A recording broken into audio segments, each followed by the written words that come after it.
again. I've just got back from a gorgeous early autumn morning walk, and it's so lovely to share some thoughts and encouragement with you today. Let's pray.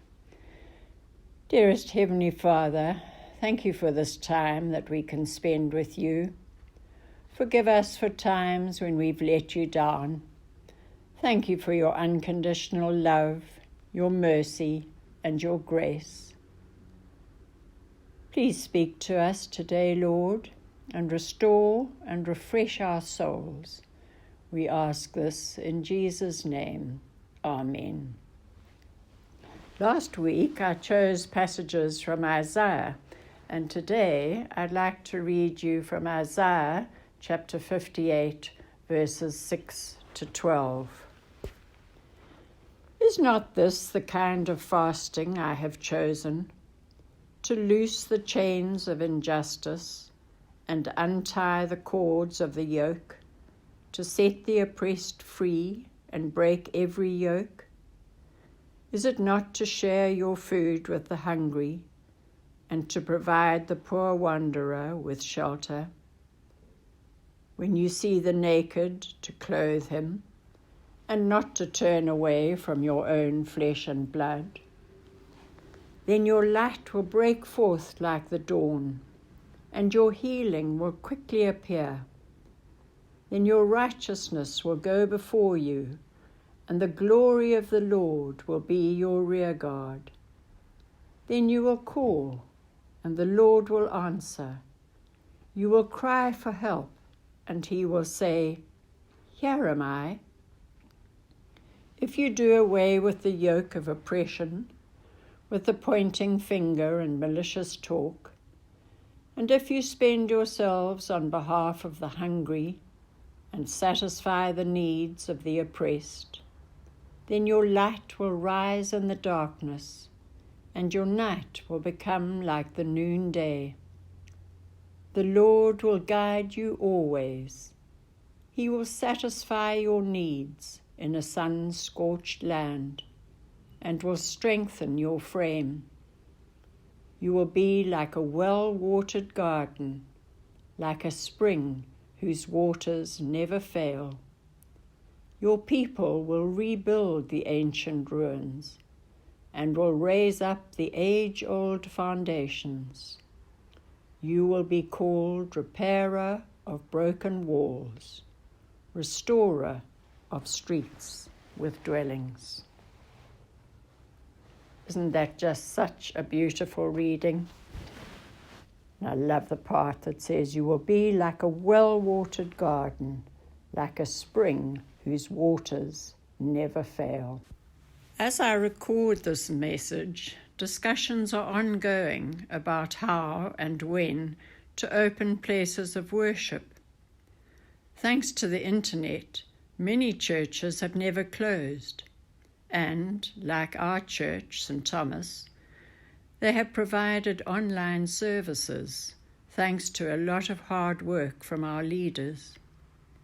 We always say that the church is not the building, it is the people.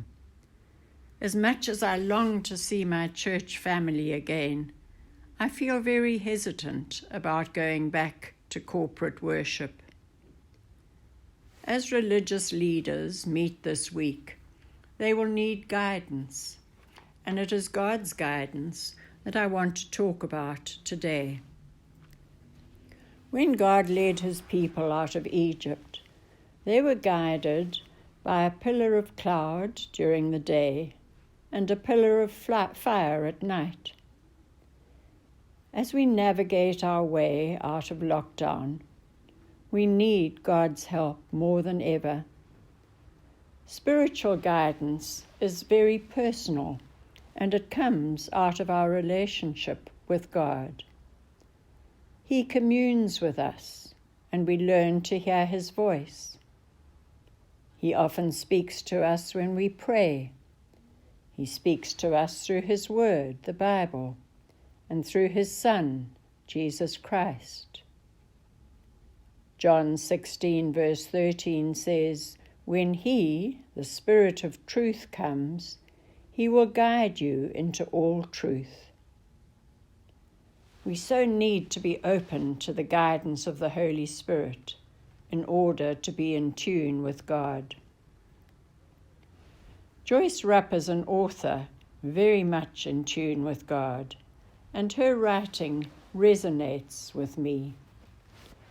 Perhaps the following, called Dry Bones, will speak to you in the ups and downs of COVID-19. Tiredness grounds me into a quiet stupor of the spirit.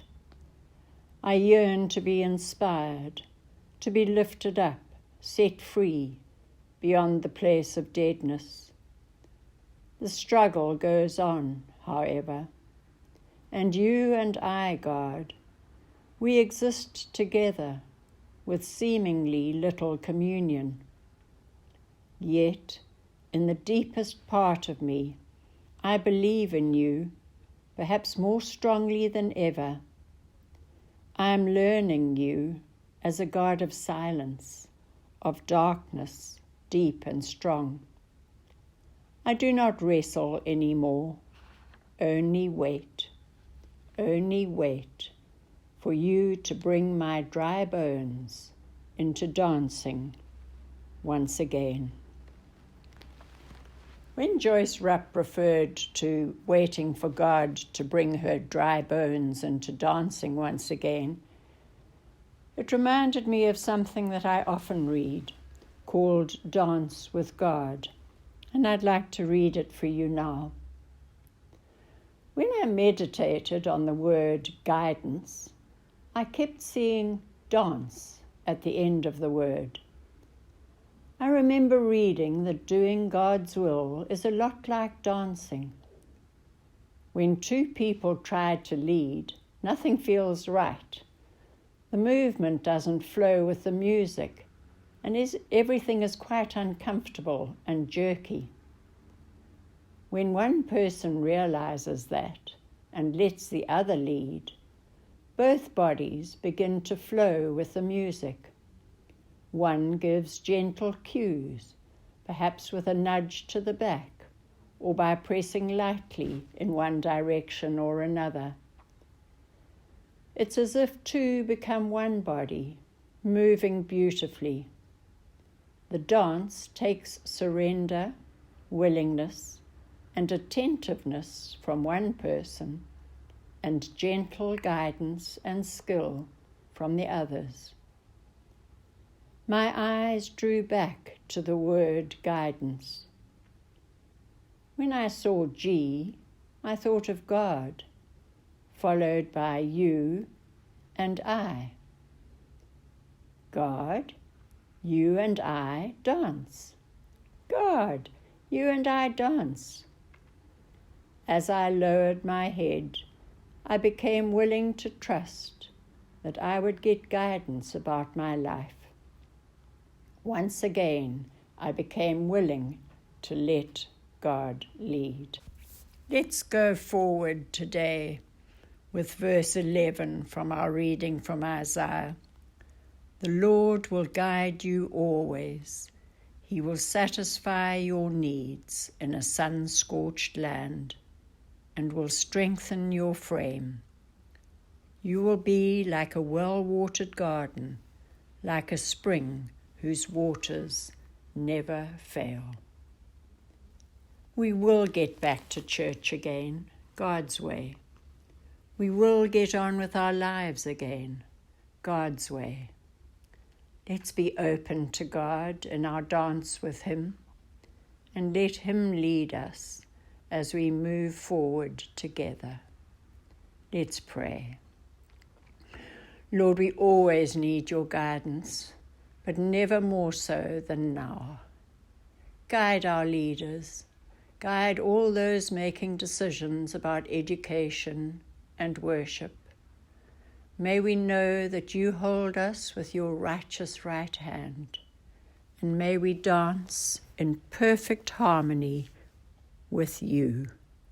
Amen. God bless you all. Love you lots. Miss you. And take care. Bye.